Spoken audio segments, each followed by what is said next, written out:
मंत्री संजय शिरसाट यांनी काही दिवसांपूर्वी निधीवरून नाराजी व्यक्त केली होती। सामाजिक न्याय विभागाचा निधी लाडकी बहीण योजनेसाठी वळवल्यावरनं शिरसाटांनी नाराजी व्यक्त केली होती आणि यावरनं अजित पवारांनी मी काय खिशात पैसे घेऊन फिरतो का असं वक्तव्य केलं। मंत्री चंद्रशेखर बावनकुळे यांनी मंत्री संजय शिरसाट यांची त्यानंतर भेट घेतली। त्या पार्श्वभूमीवर ही भेट घेतल्याचं समजतंय। सामाजिक विभागाचा निधी वळवता येत नसल्याचं बावनकुळेंनी सांगितलंय। तसंच निधीवरून अजित पवारांबाबत कसलीही नाराजी नसल्याचं शिरसाटांनी स्पष्ट केलंय। प्रताप सरनाईक यांनी सुद्धा आपली नाराजी नसल्याचं स्पष्ट केलेलं आहे। कधी कधी काही जण बातम्या सोडतात की अजित पवार पैसे सोडत नाही।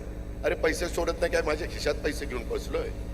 शेवटी राज्य सरकारने अर्थसंकल्प सादर केल्यानंतर पैसे पहिल्या तिमाहीत आम्ही 20% सोडतो, दुसऱ्या तिमाहीत 40% सोडतो, तिसऱ्या तिमाहीत 60% सोडतो, नंतर 80% आणि शेवट महिन्यात 100%। अशा पद्धतीचं ते नियोजन असतं।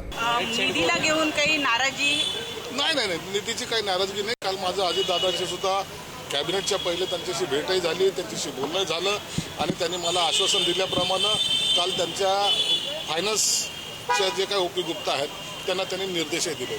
कायदेशीर पद्धतीने सांगेल की सामाजिक न्याय आणि आदिवासी विभागाचा निधी कुठलंही सरकार कधीही पडू शकत नाही, कारण सामाजिक न्यायाचा निधी राखीव आहे, आदिवासी भागाचा निधी राखीव आहे। आउटले कमी जास्त त्या ठिकाणी देण्याकरता विलंब होतो किंवा वेळ लागतं, पण निधीला कात्री लावता येत नाही, सामाजिक न्याय विभागावर अन्याय करता येत नाही, आदिवासी विभागावर अन्याय करता येत नाही।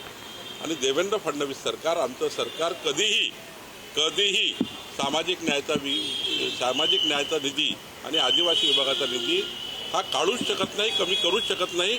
नाही बघा, 25,000 बसेस आम्ही दर वर्षाला 5 नुसार घेणारच आहोत, परंतु 5,000 बसेस घेताना किमान 1,000 बसेस या ईव्ही बसेस घ्याव्या, जेणेकरून भविष्यामध्ये पुढल्या 10 वर्षानंतर सगळ्या बसेस ज्या आहेत एस टी महामंडळाच्या ह्या ईव्ही असतील। ह्या पद्धतीने आम्ही तशा प्रकारचा प्रस्ताव तयार करतो।